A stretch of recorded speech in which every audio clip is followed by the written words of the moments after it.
The C-SPAN networks bring you long-form public affairs programming from the nation's capital and are a public service of your television provider. C-SPAN, created by cable. Larry Wilmore, you get to meet the president Saturday night. I know. I'm very excited about that. I had to give them all my identification, and now I can't vote. They got everything. It's going to be a lot of fun. I'm looking forward to it. Did you think about saying no when the call came? Absolutely not. When the president calls, you have to do it, I mean, it makes me think of medieval times, like the court jester, and, if you don't perform well, you're going to get your head chopped off or something like that, But luckily, we've evolved past them. But it really is an honor. I'm really looking forward to it. When did you start writing your material, your program, your 20 minutes? Back in 1979, Peter, I first started writing this program. I'm just going to wing it is my approach. No, of course, I can't do that. You know what? Probably maybe a month ago, started to get some ideas together and that type of thing. I got a small little team. My friend Robin Thede, who works on the show, is helping me organize it and everything. And we're just having fun, throwing ideas around, putting jokes together, trying to put it all together. So it's getting pretty close. Hopefully. Now, did you get any advice from some of the previous comedians at the White House Correspondents' dinner, Jon Stewart, Stephen Colbert, Jay Leno? Yes, they all said run and run very quickly. Why are you doing this, Larry? No. I did Seth's show on Thursday, and he was very nice. We had a little chat about it. And you know what, Stephen, they all sent me kind of a note, and I think Stephen was the one that said run or something like that. It's kind of funny.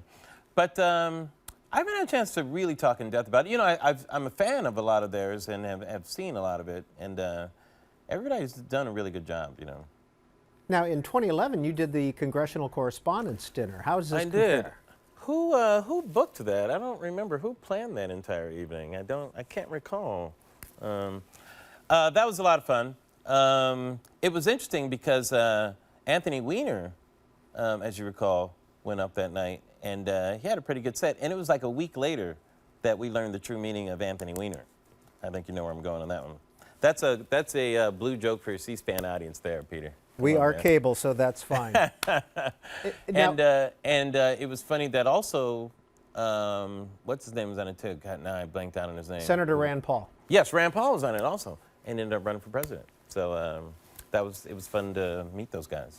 So what has this week been like, Mr. Wilmore? It's been a bit surreal, doing a lot of interviews for it, realizing that it's happening. For me, part of the history of this is a bit overwhelming. When I think this is the first black president, we're the same age, for goodness sake, to see where even race has gone in our lifetime and everything. When I was a kid, the thought of a black man even leading a football team, being the quarterback, was a huge deal, let alone be president. For that to happen, in my lifetime, being the same age as him, it's pretty awesome. So all those historical implications are very cool. So what's the secret to playing a big room like this? You know what? It's the audio.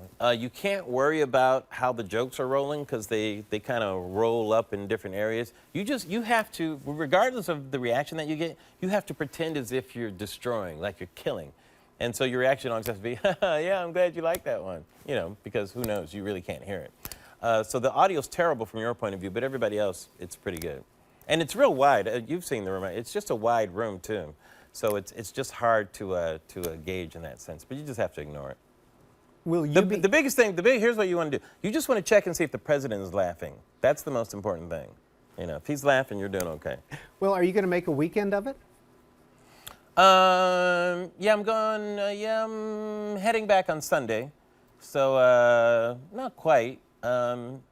And yeah, I guess kind of a short weekend, yeah. Is the family coming with you? My parents, which is very exciting, my mother and father. And they've never met the president either. So yeah, that's very exciting. Larry Wilmore, will you be editing your remarks up until that Saturday night? I'll be editing them as I'm doing them, Peter, believe me. But absolutely, that's part of it. I'm just that way. I'm very nervous about whether the material is going to work or if a joke is right or that type of thing. Well, many times I get ideas at the last minute. I've been known to scribble jokes right before I go on. I've done that many times. it'll be a little difficult because I'm sitting next to the First Lady and you want to engage in conversation. You know, you never want to say, First Lady, I'm trying to write a joke. Could you please stop talking? You don't want to do that. That would be very rude. So, so you have to kind of gauge when you can make notes and that kind of stuff. Speaking of sitting next to Mrs. Obama, have you rehearsed any conversations you're going to have with her? Wow, I hadn't even thought of that. That is a very good point.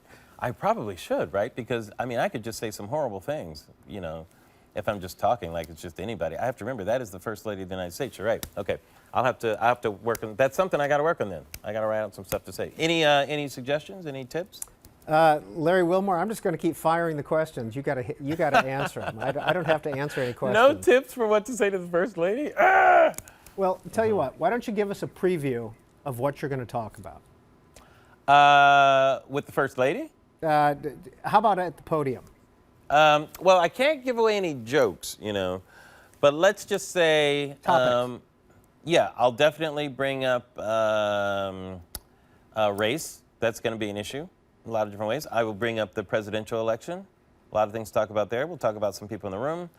Talk about Obama's legacy a little bit.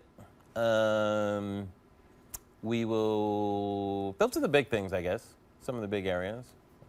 And just as a reminder, this you're going to be big time because this is going to be broadcast live on C-SPAN. I know, absolutely. C-SPAN, it's so big, doesn't need HD. Is how I like to that's how I like to think of C-SPAN. Doesn't need it. Doesn't need it. C-SPAN, you want HD? We don't need it. We're C-SPAN. People are going to watch anyway. See? That's how bad C-SPAN is, how badass C-SPAN is. Larry Wilmore is not only the host of The Nightly Show, he is also an author. I'd Rather We Got Casinos is the name of the book. And you're also an executive producer. What's your connection with the TV show Blackish? Blackish, I helped do the pilot and exec produce the first several episodes. But when we were producing the pilot, I got the call to do this show. So I wasn't able to finish the whole season there. But I worked with Kenya Barris, who's the creator of the show, and we had a great time. Kenya had such a brilliant idea with that, and based on his life, too, the show Blackish. And he and Anthony Anderson just were already a great collaborative team when I got there. So that show was a lot of fun. So I added, I was more the executive producer, helping to run it. Help shape it and put it all together and all that. But what a treat. What a great cast, too. So that was fun. Now, Larry Wilmore, you're generally regarded as a pretty nice guy. Are there any topics that are off limits for the White House Correspondents' Dinner? That's very nice. Thank you for saying that. Well, I'm not a mean type of comic. Like, I don't like attacking someone type of humor. I like to be more sly, you know, and that type of thing. So, yeah, you know, anything real personal I don't really care about. You know, it's more fun to do jokes in more clever ways.